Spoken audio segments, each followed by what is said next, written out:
So hey guys, I found another article that I want to do, and it seems interesting. It's called 16 Real Stories That Sound Like Horror Movies. So hopefully this time they do have 16.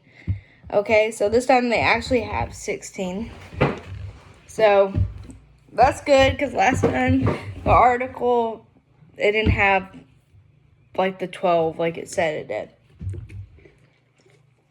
And it's very hard to find like S. Walker stories or just any scary stories really. So let's just get into this video. Many people argue that watching horror movies is basically overkill since real life could just as well be called Hell's Soup Kitchen. They're partly right since reality does in fact shape and form our horror content. Just look at the following stories because every one of them could easily be turned into a pants wedding movie, for instance. Okay, so this is based on this was like a real event, these are all true stories, okay? These are all true stories. So this first one is very sad, and it's based on a true crime case, which I don't really talk about on here, not because I don't like it or anything, but just because I have respect for the family, and all that. Excuse me, and I don't think I would get their stories across as well as some of the other true crime YouTubers. But this is what it says. Two Dutch friends who went missing on a hike in Panama and the creepy pictures on their phone. Chris Kramers, is it Kramers or Kramers? I'm sorry, I don't know. And I can't talk.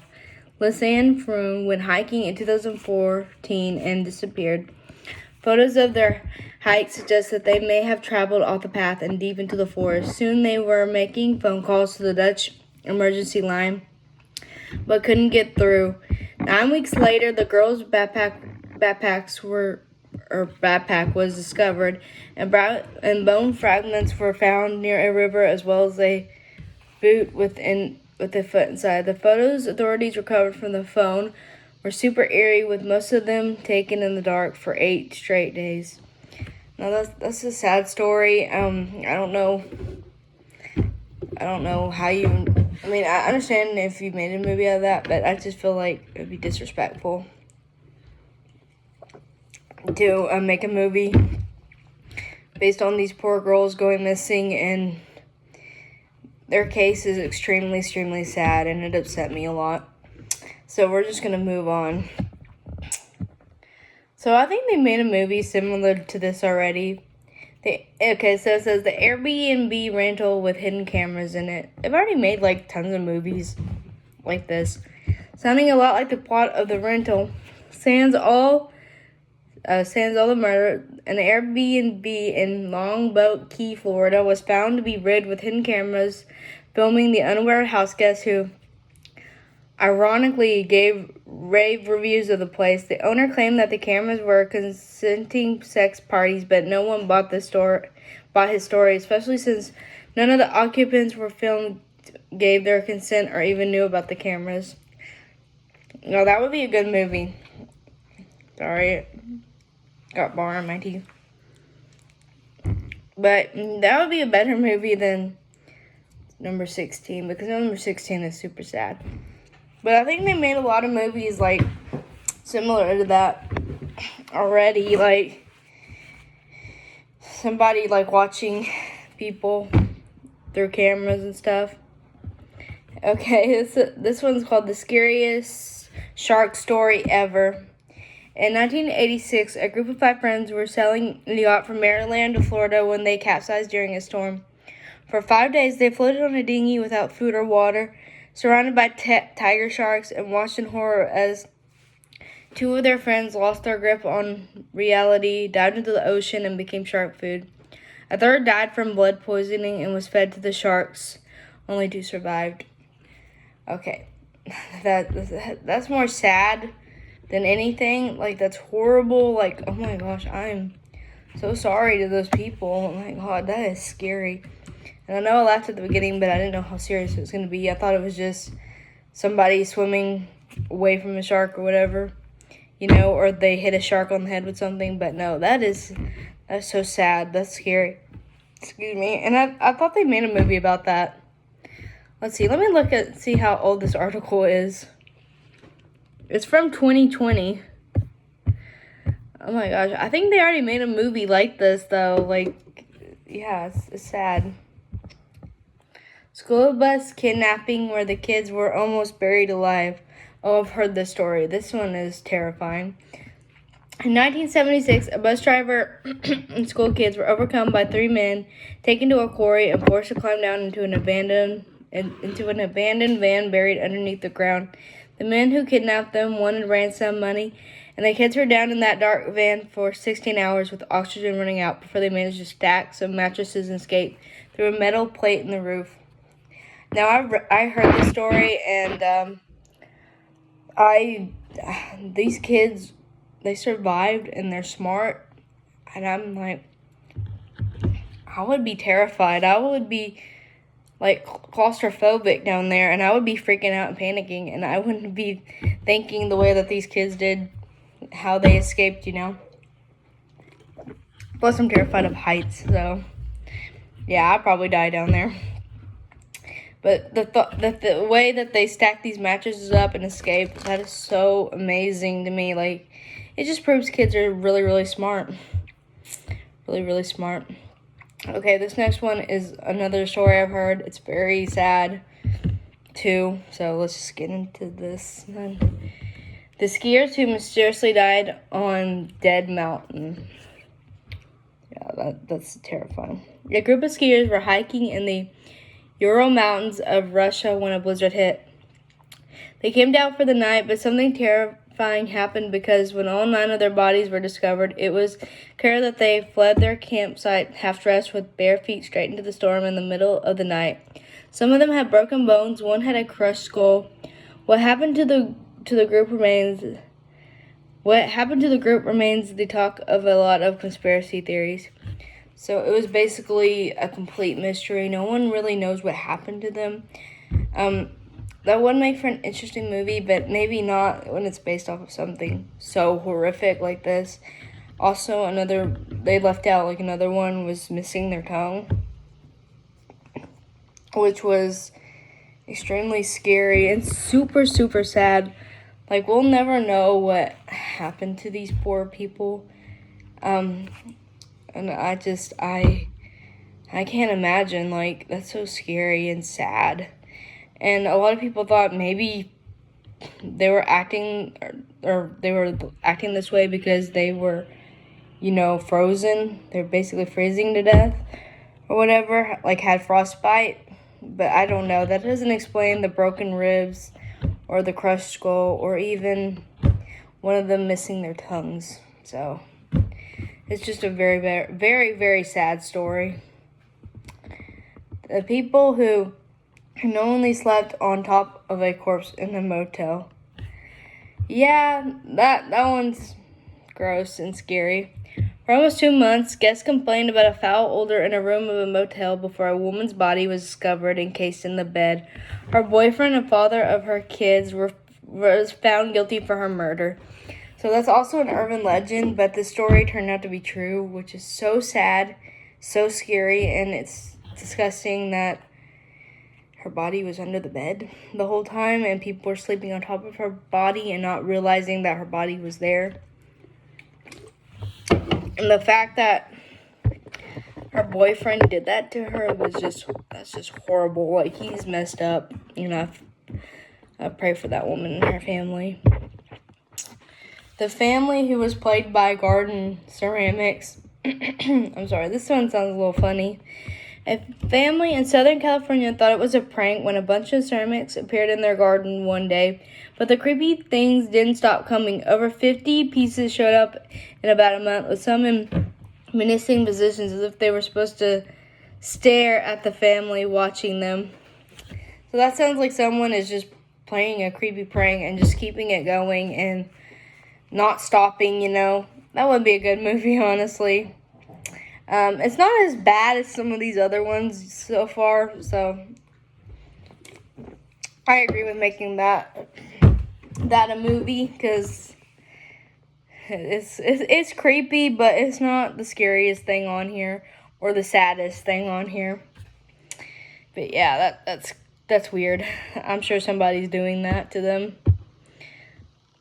The Japanese woman who lived in the closet. Oh, I've heard this one. A man in Japan probably thought his house was haunted when food started disappearing from his fridge. He installed security cameras and streamed the footage to his phone, and when he caught movement of someone in his house, he called the police. On arrival, the door was locked and the windows were closed, but when they were searching the house, they found a homeless woman hiding in the hiding in the top compartment, of a closet. Well, there is a TV show that's like based on this stuff, and it happens in real life all the time, just like this story. The story is a real story. Well, all these stories are a real story, but you know what I mean. But yeah, there's like it's called Frogging. I don't know if any of y'all seen that series. My mom and dad watch it.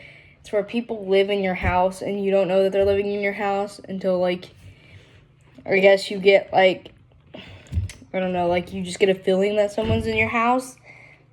But yeah, like, it's a whole series. Apparently, there's a haunted frozen Elsa doll. Ooh, that would make a good horror movie. Oh, it's in Texas, and I live in Texas. A family in Houston who purchased a singing Elsa doll claims that the thing to be haunted. It speaks on its own without being switched on, and it has never needed new batteries in the 6 years they've had it. They've thrown the doll out twice, but it keeps ending up back at their house. The whole thing sounds like a prank, but the idea is still pretty creepy. I mean, that would be a great horror movie. They're probably already thinking about making that because they've already made like a horror Winnie the Pooh movie. Why not make a haunted Elsa doll movie? I mean, that's not the worst one I've seen on this list either. Oh yeah, they made a show about this. Okay, this case, the people who are being watched. So they made a show about this. A family had fled from their home after being tormented by someone who called themselves the Watcher. The stalker wrote a letter to the previous owners of the home in Westfield, New Jersey, telling them to bring me young blood. When the new owners moved in, they received menacing letters too, claiming the children didn't belong to them and threatening the children. So this is based on, like, obviously The Watcher. But there's a TV show that they made on Netflix. It's really, really good. You should go watch it. It's also called The Watcher. And they use, like, some of the, they use the letters, like, word for word in the show, which was really interesting. I'm like, wow. You literally use those words word for word, what the Watcher used in the letters from, like, the real Watcher. You know what I mean? So anyway, it's a good show. Go watch it. The twins who were always trying to kill each other. Okay, I've heard of them too. And let's just see if you've heard of it. Sorry, I need a drink. Also called the Silent Twins, June and Jennifer Gibbons never spoke actual words to anyone except each other. They would have little rituals like deciding who gets to wake up first, who gets to breathe first, and who can't breathe before the other one breathed first. They went on a 5-week crime spree when they turned 18, and they were sent to a criminal hospital. When Jennifer died suddenly in 1993, June revealed that they had a death pact, agreeing that one of them needed to die so the other could live. That's really scary. That doesn't sound like something a normal kid would do. That's terrifying. No.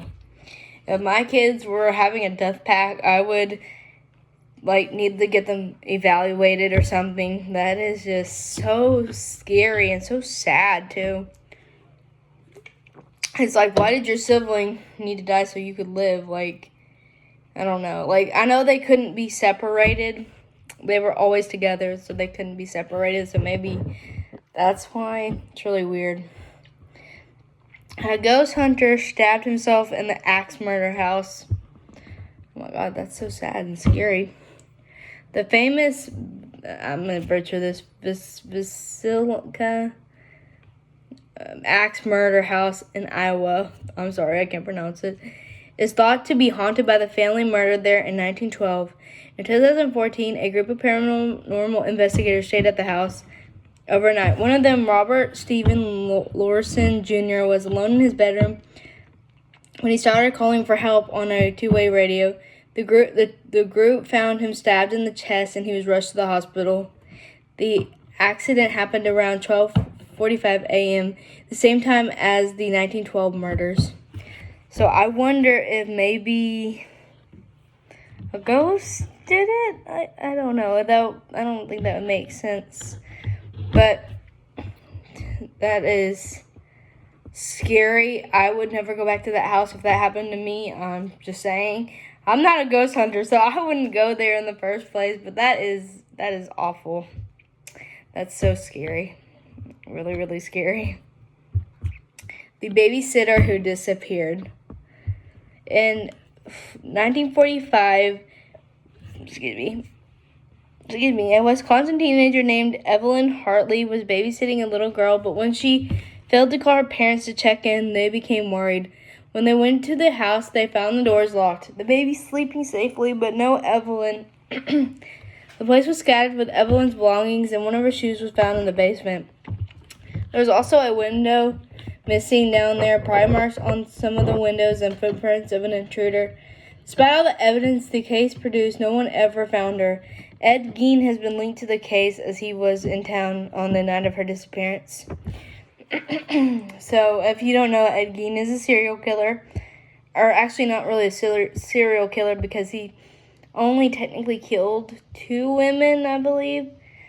But they call him a ghoul or something like that. I don't know. But that is so sad.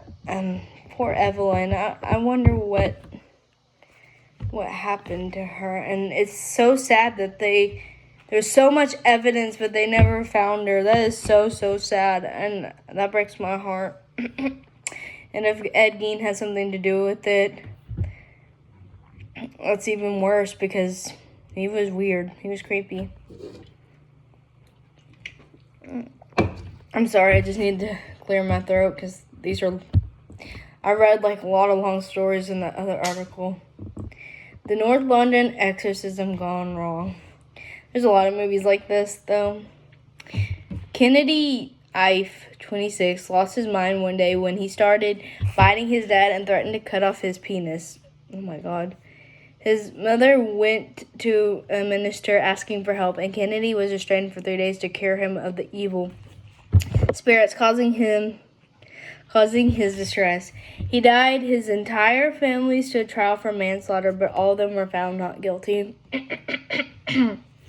When it comes to like these kind of movies, or just trying to do these things in real life, like there are consequences, and sorry. And the fact that this poor boy died because of an exorcism, it just proves that they don't always work and that maybe you shouldn't do it. I don't know. You can try, but you need to know what you're doing, I guess I should say. But the main thing is just don't mess with the spirits in general. And they won't mess with you. Hopefully.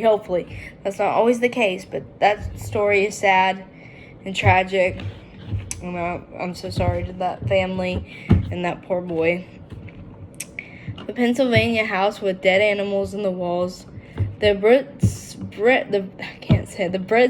family discovered animal carcasses and half-used spice hidden inside the dry walls of their home.